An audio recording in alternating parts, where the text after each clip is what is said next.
Some people have personalities larger than life, whose legend and accomplishments live on in memories, stories, and on stage. On this episode of The Arts Page, meet legendary Marquette basketball coach Al McGuire through his own words on and off the court. Hear the swinging sounds of legendary Las Vegas duo Louis Prima and Keely Smith. And get to know more about the music and magic of Milwaukee's own Mr. Showmanship, Liberace. That's all coming up now on The Arts Page. The Arts Page is made possible by the Helen Daniels Bader Fund, a Bader philanthropy. Honoring Helen Daniels Bader's passion for the arts and creativity, the fund brings community arts to underserved audiences and is a proud supporter of local arts programming on Milwaukee PBS.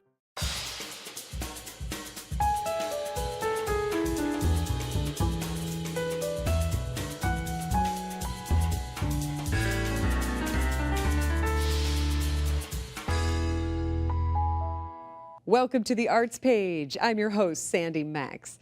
Compelling characters are crucial for great storytelling. Sometimes those characters aren't created. They're household names with big personalities and impressive accomplishments. But they're also real people. Marquette University basketball coach Al McGuire has been remembered and celebrated in 2017, as this year marks the 100th anniversary of Marquette University basketball and the 40th anniversary of the NCAA championship win under his leadership. McGuire is a one-man show about this sports and Milwaukee icon that returns to the Milwaukee Repertory Theater in June, written by his longtime friend and famous sportscaster Dick Enberg, and starring Tony Award winner and Marquette alumnus Anthony Crivello. I'm strictly off the cuff, always have been. I play the moment, congratulate the temporary. It's very important to not be over-prepared in life. There's no way you can be a successful coach if you're not ready to throw out your whole strategy 4 minutes into the game if you find out you're wrong. There's no pride in being right if you lose. McGuire the Show is a one-man play about Marquette basketball coach Al McGuire, focusing on really his biography, the high points, the low points, but really what some of the things that we remember him for. I mean, he's a phenomenally unique person with a really unique worldview. I always pour my own beer, because I like lots of foam. Shows it's got life. Who wants a flat beer? He's this wonderful sort of poet, philosopher of the streets. In those days, we were warned to never eat before going swimming because we'd be guaranteed to cramp up and drown. So I dropped the banana and went in for a long swim. When I get back, the banana's all cooked brown from the hot sun. So I go home, I tell my mom, I cheated myself out of my treat. And she says, Alfie, life ain't always gonna get better if you wait. Right now might be the best moment of your life. So eat the banana.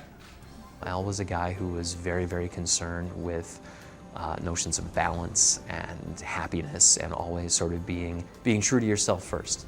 I recruited all different type of ball players, so long as it was a cracked sidewalk that led me to them. And I recruited them all the same. People, I'm no crusader, but I can honestly say, I never saw color. I only saw character, because that's all I was looking for.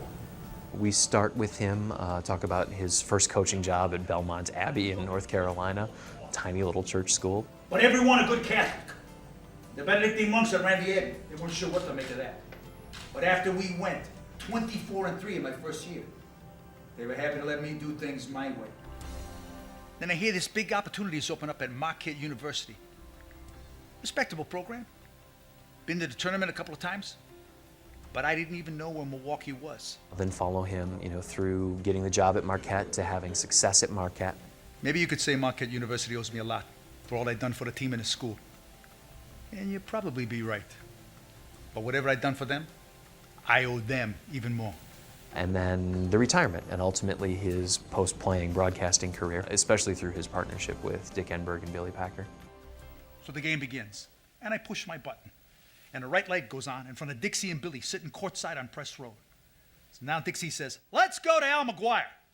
And I would talk into this camera while sitting next to a radiator and a paper towel dispenser with my voice on the toilet while my voice is bouncing off the walls like I'm coming from the bowels of San Quentin. Dick Enberg wrote it, which is a really great hook. We're about 20 minutes more material now than the original version, and looking for a little more dramatic shape, I think, than there was in the original version. Dick himself will say that the first version was really more an hour-long tribute to Al. We went 97 and 27 in my first 5 years. When he died, I started writing down all the wonderful life lessons that he had taught me. And finally I realized with all the material, there's a play here. This man is worthy of a play, a one-man, one-act play. And the joy for me is, and I've seen almost every performance, is that he comes to life. You know, he was bigger than life before death, and he comes to life again on stage. I play hard-nosed, and hard-nosed is Midwest basketball. Of course I know how to recruit, and I'll prove it with my first recruit, Hank Raymond's. And I don't ever worry about the other team. All I care about is what my guys are going to do to them. The stars sort of aligned to have Anthony Crivello play Al. Tony's a Milwaukee guy originally, grew up here, actually went to Marquette while Al was there. I was a student at Marquette between 1974 and 1976, and wound up being captain of the squad. And because of all of that, I had interaction with Al. You know, so I was able to be, by being a cheerleader, I was on the sideline. I saw all that behavior. I had conversations with him. Who knew that many years later, here I am, you know, playing the icon that I admired as a kid. We don't even have a foul shot yet! These other guys are relatives! Tony is such a versatile, facile, emotional actor. The way that he is able to explore and express Al's full humanity, for me, is really what makes the thing worth watching. You're taking everything else from me tonight! 85% of the script are direct quotes from Al. Did you know that no is sometimes a good answer? Yes is the best answer, but the worst answer isn't no. It's maybe, because maybe puts you off. I'm not trying to do an impersonation of Al McGuire. We want to get the essence of who he is and bring that forward on the stage. For my final confession, I'm gonna need a deaf priest. I violated almost all the 10 Commandments about 100 times, but I didn't kill nobody. Al McGuire saw life and saw it in a different angle than the rest of us, and that again was part of what made him so appealing. You know what else is healthy? Taking a right turn. Perhaps the most important is take a right-hand turn in life, and Al really subscribed to that don't always go the same way. Take a chance and go or right instead of always left, and let the unplanned, the unexpected come to you. And I think there's application for that for all of us. Congratulate the temporary. Eat the banana. All I'm saying is, go out and meet the guy with the 2 teeth missing and wearing the ratty pants. You'd be surprised how beautiful the unplanned can be. People still, when you say Al McGuire, they think Milwaukee, they think Marquette, they think of this crazy character who saw the game in a different way. Shout, scream. That's my kind of coaching. That's my world of verbal violence. A lot of people don't understand how it could be like that at a Catholic college. But just because you're religious don't mean you're not tough. Interesting facets to Alfred Emmanuel McGuire. It all gets down to love. If we have love, we'll be good.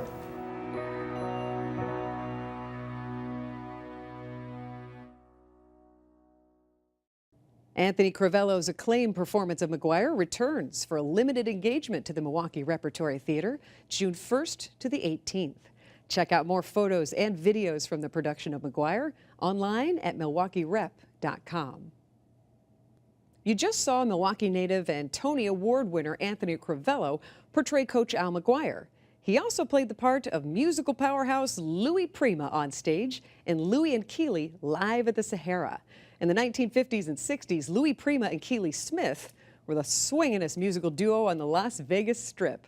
Crivello, co-star and co-author Vanessa Claire Stewart, and Academy Award-winning director Taylor Hackford tell the story of the couple that would later influence Sonny and Cher.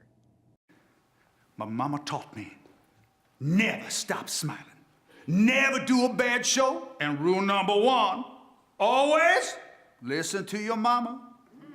Oh, midnight, showtime.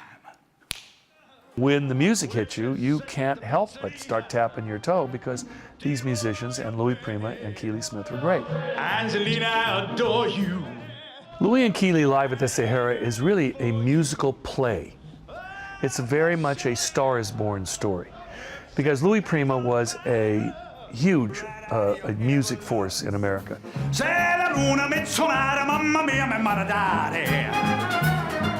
In the early 50s, rock and roll came in, and all those big bands died. But Louis Prima's motto was, "This cat's got 9 lives," and he kept reinventing himself. Now piano. What's in that cat played with Chuck Berry? With Johnny Johnson. Go out there.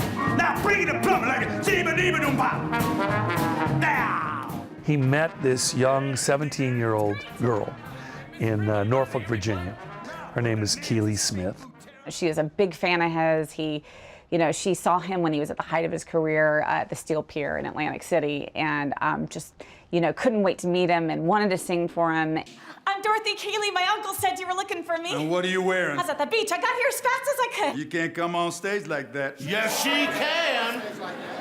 I've got a prom dress in the trunk of the car. Go get it. That's more like it. I own every album you ever made. Great. You and you alone bring out the gypsy in me. You're catching on. Whoa, whoa, whoa, whoa. He heard her voice and thought maybe he could, put something together and have her as a backup singer. And they invented this act called The Wildest. Got a break to play 2 weeks in Vegas, but to do a series of sets that would start at 11:30 midnight and go until 5, 6 o'clock in the morning. I look in your eyes and I'm glad you're mine. When I'm in your arms, it's so divine. Hear crazy music when I call your name. Baby, baby, baby, do you feel the same? That act proceeded to sort of explode. The acts at the time, in the 50s and 60s, the headliners that included Frank Sinatra, Dean Martin, Sammy Davis Jr., Debbie Reynolds, Tony Curtis. After those headline performers were performing, they would go and see Louis and Keely performing in this lounge. And it just sort of continued to roll from there. I'm gonna tell the rats about you. We'll pack them in. Hey, folks, this is the hippest room in Vegas. Am I right? I started writing this show with Jake Broder at a tiny 99-seat theater in Los Angeles called Sacred Fools Theater. And Taylor came and saw it. That's how he met us. He came on board, and he knew Keely and started bringing her to see the show. She told me a lot of things that had never been published about Louis and Keely, and also about Keely and Frank Sinatra, various people, friends of theirs, people that were involved with him at the time in Las Vegas. And he then did some expansion, and instead of it being sort of specifically a musical review, said, I think there's a particular arc. When the end comes, I know this ain't just a gigolo. I'm pregnant. Save it for the stage. I have a fellow named Anthony Crivello, who happens to be from Milwaukee. He was born and raised in Milwaukee. He came to Chicago, cut his theater teeth here, and then went to New York. It's really kind of a privilege to portray a man like this. I mean, not only because of my background, my heritage, but also because it's the complicated character, many layers I'm still discovering. I'm not trying to do an impersonation, rather to create the essence of who this gentleman was. You're looking at language, how he spoke, certain body posturing, how he moved. Not only walked and talked, but also danced, and how he flowed, how he conducted a band. It's all those important pieces, and then, very importantly, how he worked with Keely Smith. Anytime he can throw in a little something from Milwaukee. So we have a character coming in into his first show, and he says, "Where are you from, big guy?" And he says to me, "Milwaukee." So then I just started improvising a line to just get him across the stage. Milwaukee. Oh, I like that Blatz beer. And it became part of the script. I've been listening to you since I was a bambino. So Anthony Crivello is playing Louis Prima, and he is a consummate performer. He is great. He's got a great voice. He's a fantastic actor. Louis Prima was from New Orleans. He had a New Orleans accent, and Tony has completely digested that. He's great in the show. Then I join in matrimony with a girl who serves spumoni, and Angelina will be mine. Forget about me. Don't worry about me, cause I'll get Be along. happy, my love. Keely is another indelible character. She's got such a great voice. She had such amazing style. And Vanessa Claire Stewart, she's from New Orleans. She grew up listening to Louis and Keely. Louis Prima was a native son of New Orleans, and she loved the story. She understands Keely and I must say, Keely saw her in Los Angeles do this role and put her seal of approval on her, which is a big deal. Oh, black magic has me in its spell. Oh, black magic that you weave so well. The reason we're here is that Keely Smith said Chicago was her and Louie's #1 venue. For some reason, their music clicked with the Chicago audience. And Keely said that when they were here, they just stayed and stayed and stayed, and people didn't ever want them to go, and she loved it. What you're going to hear in this show is a variety of songs from the Great American Songbook, but all done in that specific Prima or Sinatra style. Every time it rains, pennies from heaven. Don't you know? You know, I think that by doing a project like this just reintroduces it to new generations. I think they're going to appreciate it as well. The music is just, whether you're young or old, it's just catchy, you know, and I think there's just magic between the two of them that hopefully we're recreating. Yeah, when you leave this theater, you're happy. You've seen something, you've been touched, I hope, by the drama of it, but you leave going, yeah, I was really entertained, and I think that's the goal.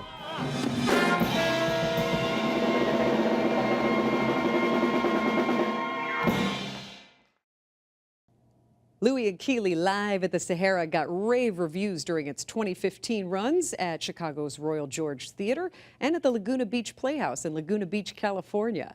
Find out more online at tinyurl.com/Louie and Keely Show. Louie Prima is a tough act to follow, but if anyone can do it, it's Liberace.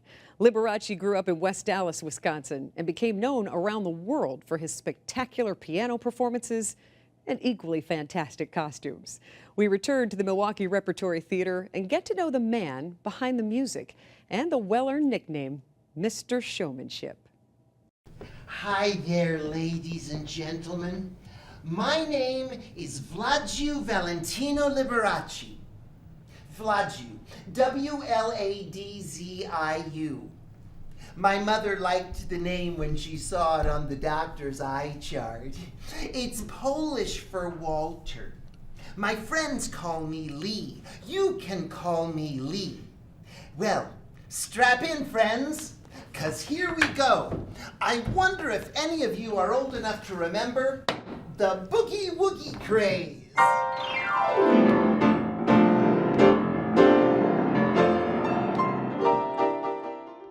Liberace was a thorough entertainer, and he wanted people to laugh, and he wanted people to cry, and he wanted to have this complete sensual experience.